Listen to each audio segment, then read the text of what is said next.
సరస్వతి దేవి మీకు వచ్చి కటాక్షిచ్చి వరం కోరుకొని అంటే ఏమడుగుతారు? సరస్వతిది first of all Saraswati is a bad goddess. I think మనం ఇప్పుడు ఎపిసోడ్లు కూడా చెప్పాను. ఎందుకంటే ఇంత ఇల్లిటరసీ ఉన్న దేశానికి ఎడ్యుకేషన్ గాడెస్ అయ్యి ఇంకా అన్ఎడ్యుకేషన్ అంత ఉందంటే I don't think she knows much about education.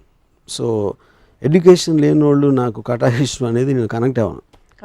I think I know I'm more educated than Saraswati. Oh my God! Yeah, obviously.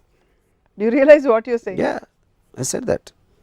It's a very big statement మీరు చేసింది. But I do feel that. You do feel. ఎందుకంటే మీకు కావాలంటే సరస్వతి అని పిల్లల డిబేట్కి మనం మాట్లాడదాం.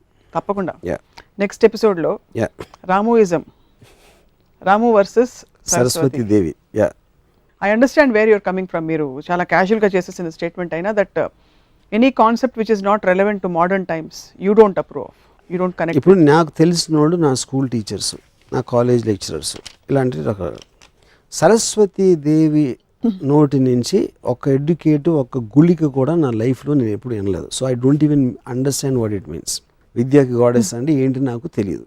So Saraswati దేవి ఈ టీచర్స్ని లెక్చరర్స్ని సృష్టించింది అని మనం ఒక నిమిషం అనుకుంటే వాళ్ళకి సరస్వతి దేవికి ఏమీ లేదు. ఒక బ్యాడ్ టీచర్ ఉంటాడు, గుడ్ టీచర్ ఉంటాడు, ఒకటి ఏమీ తెలియని టీచర్ ఉంటాడు.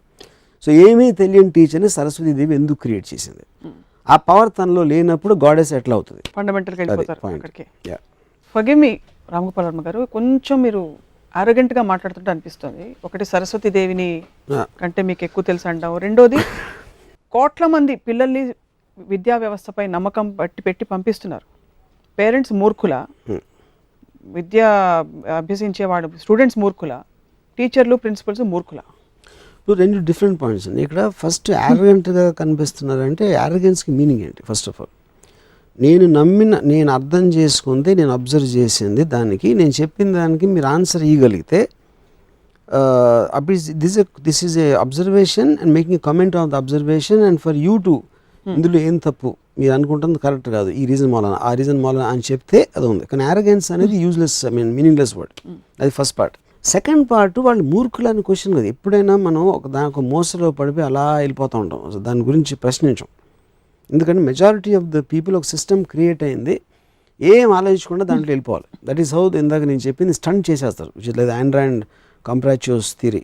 ఓకే, దానికి ఎగెయిన్స్ట్గా దాంట్లో దూరం నుంచి వెళ్ళి దాన్ని స్టడీ చేసి ఈ పర్టిక్యులర్ టైంకి ఇది రిలవెంటా కాదా అని దానికి నేను చాలా చాలా ఉదాహరణ ఇస్తూ వచ్చాను. మూర్ఖులు క్వశ్చన్ కాదు, అది ఒక బ్లింకర్స్ వేసుకుని అలా వెళ్ళిపోతున్నారు. ఆ బ్లింకర్స్ ఒకసారి తీసి పక్కన వెనకాల ముందు పైన ఏముంది అని చూసి మళ్ళీ రీమ్యాప్ చేయాలి రోడ్ అనేది నా సజెషన్. అది సో అప్పుడు మీరు ఫోకస్గా వెళ్ళిపోతున్నప్పుడు అది మీ తప్పు కాదు, అది కరెక్ట్ కాదని అంటలేదు. But you should take a pause and relook at what's happening. Courage thought కూడా రావాలి కదా. ఇప్పుడు మనం ఆది మానవ స్టేజ్ ఇక్కడికి వచ్చాం కదా. స్కూల్ అనేది లేకుండా పిల్లలు అడవిలోనే ఎక్కడో తిరుగుతున్న చోట నుంచి వాళ్ళని ఒక చోట పెట్టి నర్సరీ స్కూల్ పెట్టి అది ఇది నేర్పించి వాళ్ళని చేసాం కదా. Education and everything is in progress. అదే ప్రోగ్రెస్లో ఇప్పుడు నెక్స్ట్ లెవెల్కి వెళ్ళాల్సిన అవసరం ఉందని చెప్తున్నాను. నెక్స్ట్ లెవెల్కి వెళ్ళాల్సిన అవసరం ఉంది, కానీ మొత్తం తీసేయాల్సిన అవసరం లేదు. We have to evolve. ఇప్పుడు నా దగ్గరికి చాలామంది ఒక అసిస్టెంట్ డైరెక్టర్గా వచ్చి నా దగ్గర నేర్చుకోవాలని వస్తూ ఉంటారు. ఇండస్ట్రీకి చాలామంది వస్తారు. సో అసిస్టెంట్ డైరెక్టర్గా ఏమీ నేర్చుకోలేరు ఎవరు, ఎందుకు అసిస్టెంట్ డైరెక్టర్ అనేది లేబర్ పని. అది అప్పుడు నేను ఏం చెప్తాను వాళ్ళకి, నీకు ఆల్రెడీ ఒక ఇంప్రెషన్ ఉంది. ఎవరన్నా నేర్చుకోవటానికి వస్తే ఆల్రెడీ రామ్ గోపాల్ వర్మ లాగా దగ్గర నేర్చుకుంటానని రాడువాడు. రామ్ గోపాల్ కన్నా బెటర్ అనుకుంటేనే వస్తాడు ఇండస్ట్రీలోకి. అవును, ఆల్రెడీ తన ఫిక్సేషన్ ఉన్నప్పుడు ఇక్కడ నేర్చుకునేది ఏమి ఉండదు. కాకపోతే అసిస్టెంట్ డైరెక్టర్ అవ్వాలి, ఏదో ఇన్స్టిట్యూట్కి వెళ్తే మనకేదో వచ్చి అనుకుంటారా, లేకపోతే నిజంగా వస్తుందని తను అనిపించి వస్తాడు. దానికి నేనేం చెప్తున్నాను, నువ్వు షార్ట్ ఫిల్మ్ తీసేయి, బ్యాడ్గా తీసిన తర్వాత ఎవరో చెప్తారు, లేకపోతే నువ్వే తెలుసుకుంటావు, మళ్ళీ ఇంకోటి. సో ఎడ్యుకేషన్ అనేది నువ్వే అయిపోవాలి. నీకు నువ్వే డైరెక్టర్, నీకు నువ్వే అసిస్టెంట్ డైరెక్టర్, అంతేగాని వేరే వాడి దగ్గర చేరి నీ టైం వేస్ట్ చేసుకోవద్దు అని చెప్తారు మీరు అని చెప్తాను నేను.